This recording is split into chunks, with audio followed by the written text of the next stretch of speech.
You can ask me any question you like. Explanation of embryology, what the Quran has mentioned, and follow that. Have you become Muslim or have you accepted Islam? Why and why not? Thank you.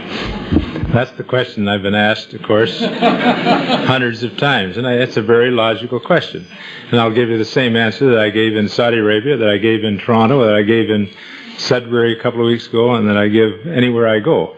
And that is that I was raised in a Christian family. My father was a Presbyterian minister, and he taught me to respect all religions, and he said that all those who believe and worship God just have a different way of doing it. So I have no difficulty in understanding that we all worship the same God. Now, it would be different if I didn't have a strong faith of my own. In other words, if I had been an agnostic and didn't believe strongly in God, that obviously I would have probably accepted your religion. But as I was raised as a Christian and believe as you do that Muhammad was a messenger of God, just as Jesus was a messenger, each bringing messages from God. So I didn't find it difficult when I was told about the Quran that these were revelations from God. It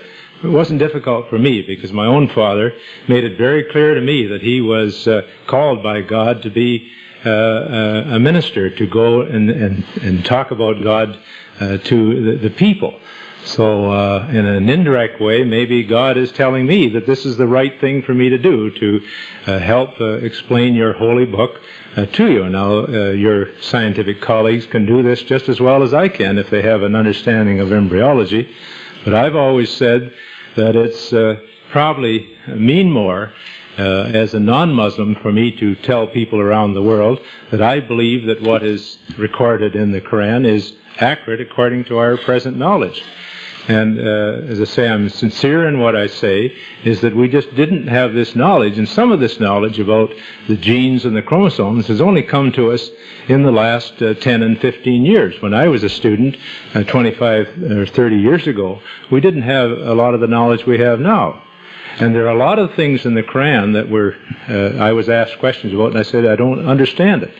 And I think that maybe in another 100 years, and I won't be here, but some of those verses, if you ask them to the embryologists of that day, they will say, sure, that is what this means. So that, to answer your question very simply, I don't feel it's necessary for me to become a Muslim to worship God. I've done that for all of my 60 years. And if anything, though, understanding this just shows me that God has a great influence in this world. That's the best that I can answer that for you. And I have seen some of my colleagues who've been so impressed by what they have read in the Quran and so on, that they have certainly, there have been a few cases where they have converted, and that's fine. And if I'm ever so motivated, I would do the same. But I have a strong belief. It just happens to be a little different way of worshiping God than yours, but we're all worshiping the same God, I like to think, and that if we can work together, we'll have a much happier world. Thank you.